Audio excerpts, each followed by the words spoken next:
আসসালামু আলাইকুম। নতুন একটা দিন আবার নতুন একটা সময় আমরা রাজশাহী বিভাগ সম্পর্কে আলোচনা করছিলাম।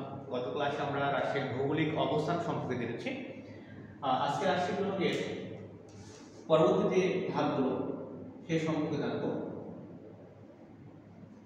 রাজশাহী বিভাগ, রাজশাহী বিভাগে কার কার বাসা একটু আমাদের কমেন্ট বক্সে জানাবেন। আমারও কিন্তু রাজশাহী বিভাগেই বাসা, ঠিক আছে? আচ্ছা, এখন আমরা জানবো রাজশাহী বিভাগের আয়তন সম্পর্কে। রাজশাহী বিভাগের আয়তন, হ্যাঁ, মোট আয়তন, মোট আয়তন, আয়তন, মোট আয়তন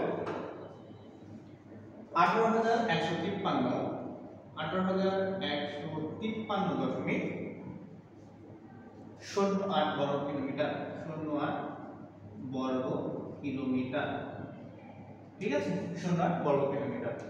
এরপর আমরা দেখব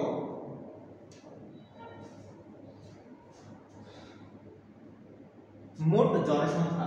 মোট জনসংখ্যা, মোট জনসংখ্যা এই রাজশাহী বিভাগের মোট জনসংখ্যা, হ্যাঁ, মোট আয়তন, মোট জনসংখ্যা। মোট জনসংখ্যা রয়েছে 2,35,03,119 জন, 3,119 জন, ঠিক আছে? 3,119 জন। তাহলে 20,35,03,119 জন মোট জনসংখ্যা রাজশাহী বিভাগে। এরপর দেখি জনসংখ্যার ঘনত্ব। জনসংখ্যা ঘনত্ব, এই মোট যে জনসংখ্যা এর ঘনত্ব কত? 11,121, 11,121 জন, হ্যাঁ, প্রতি বর্গ কিলোমিটার, প্রতি বর্গ কিলোমিটার, ঠিক আছে? আচ্ছা, এরপর আমরা দেখব সাক্ষরতার হার।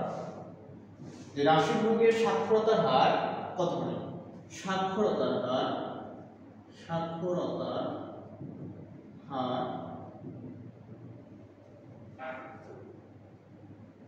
71.91%। এটা হচ্ছে রাজশাহী বিভাগের সাক্ষরতার হার, ঠিক আছে? আরেকবার দেখে নিই আমরা যে রাজশাহী বিভাগের মোট আয়তন 18,153.08 বর্গ কিলোমিটার, মোট জনসংখ্যা 20,35,03,119 জন, জনসংখ্যার ঘনত্ব হচ্ছে 1,121 জন প্রতি বর্গ কিলোমিটারে, ঠিক আছে?